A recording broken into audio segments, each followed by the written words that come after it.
পড়ি to the teacher said to the boy, do you think that honesty is the best policy. এখানে আমরা বক্তা পাচ্ছি the teacher, শ্রোতা পাচ্ছি দ্য বয়। তো বাক্যটা হচ্ছে ইন্টারোগেটিভ, কাজেই আমরা জানি আমাদের রিপোর্টিং বার্বের কাজ হচ্ছে তিনটা। তো কাজ প্রথম হচ্ছে আমরা লিখতে হবে বক্তা the teacher asked the boy.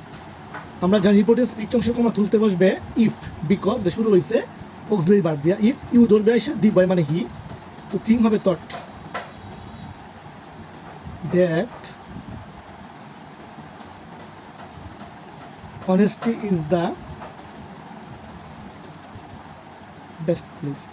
এখানে এটা হচ্ছে আমাদের একটি প্রবাদ বাক্য।